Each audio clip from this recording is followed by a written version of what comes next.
ঢালিতেছে বাড়ি গরুর চরণে পুলকিত হৃদ আহত নয়নে। শিক্ষক শুধু নিজ হাত দিয়ে নিজেরই পায়ের ধুলো ধুয়ে মুছে সব করেছেন সাফ সঞ্চার অঙ্গুলে।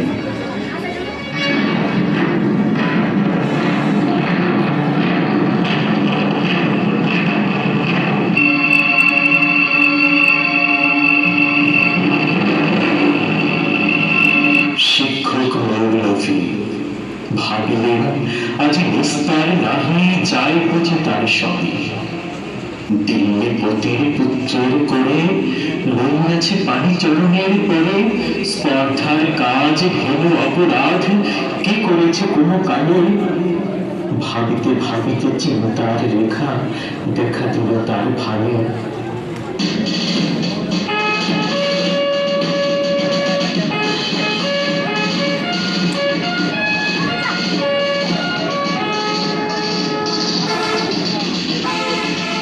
হঠাৎ কিভাবে উঠি কহিলেন আমি ভয় করি না কো, যাই যাবে সে টুটি।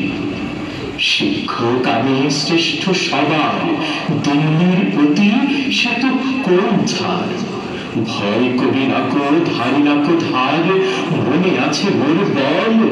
বাদশা শুধালে শাস্ত্রের কথা শোনাবো অমর গান। যাই যাবে প্রাণ তাহে প্রাণের চেয়েও মান বড়, আমি বোঝাবো শাহানশাহে।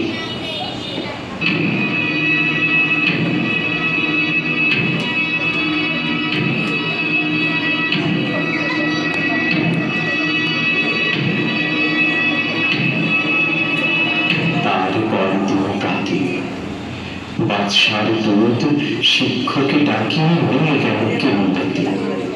খাস কামরাতে যাবে শিক্ষকে ডাকি বাদশা কহেন শুনুন জনাব তবে, পুত্র আমার আপনার কাছে সৌজন্য কি কিছু শিখিয়াছে? বরং শিখেছে বেয়াদবি আর গুরুজনের অবহেলা। নহিলে সেদিন দেখিলাম যাহা স্বয়ং সকাল বেলা। শিক্ষক কম যাহা বেলা আমি বুঝতে পারিনি হাই, কি কথা বলিতে আজকে আমার ডেকেছেন নিরালায়। বাদশা কহে সেদিন প্রভাতে দেখলাম আমি দাঁড়িয়ে তফাতে, নিজ হাতে জল চরণ আপনি করেন প্রক্ষালন।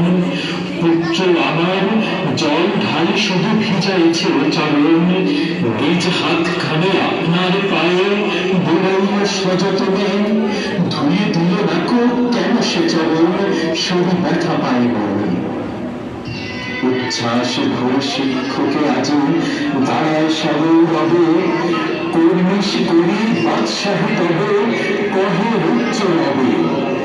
আজ হতে চির উন্নত হলো শিক্ষা গুরুর শির, সত্যি তুমি মহানুদার বাদশাহ আলমগীর। সত্যি তুমি মহানুদার বাদশাহ আলমগীর। সত্যি তুমি মহানুদার